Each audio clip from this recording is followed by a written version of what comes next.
So our final kind of consideration in genetics is a burgeoning field. Hardly burgeoning, it's getting more and more important. I mean, and this is really now the stuff that you are headed into as a new biology student if you're going to go into science. That is epigenomics. So this is where Mendel's laws really break down, where truly the opportunity for Lamarckian evolution kicks in, and we can talk about that more later. But we're going to look at two exceptions to Mendelian genetics, one from nuclear genes and another from genes outside the nucleus, ideally in the mitochondria or the chloroplast.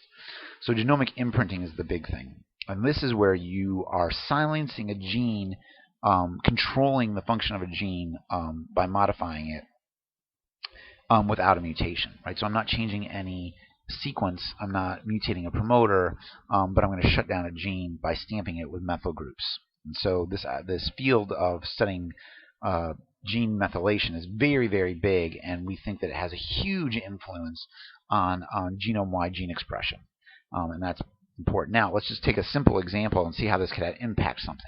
So again, a simple dominant-recessive relationship. We've got a paternal chromosome and a maternal chromosome for every homologous pair, right? And so if you have a methylation event, an imprinting event, you can shut down a gene. So in this case, you've got a homozygous individual, and only one of the genes is expressed. You get a normal-sized mouse, right? But where it gets a little trickier is now all of a sudden it's going to screw up your data if you're trying to do a regular Mendelian cross and be like, what's going on here?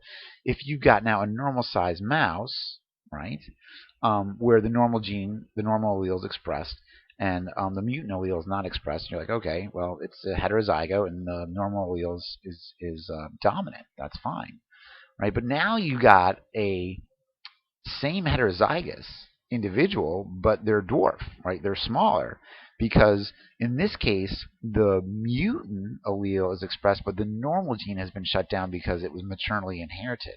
And the environmental impacts on mom during her formation of gametes can actually change the methylation pattern and shut down certain genes. And that's what's happened here.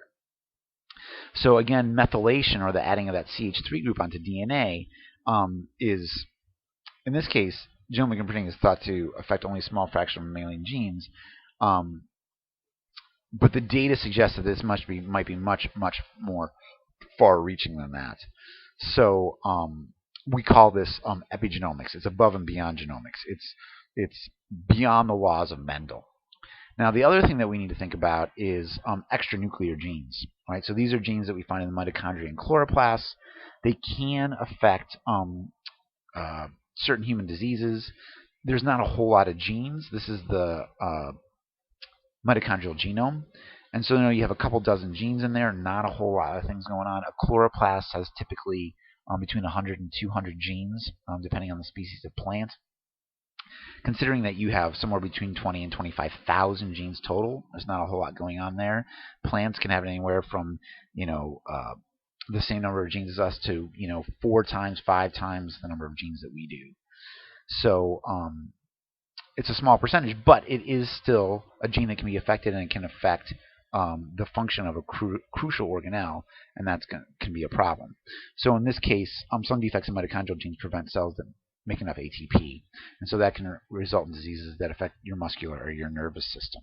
So again, this idea, and I'm just touching, we could do a whole class on epigenomics and study the current research that's out there, but for now I just want you to be aware of it, that in fact methylation patterns can affect genes significantly, and that is above and beyond the patterns that we would expect from standard genetics.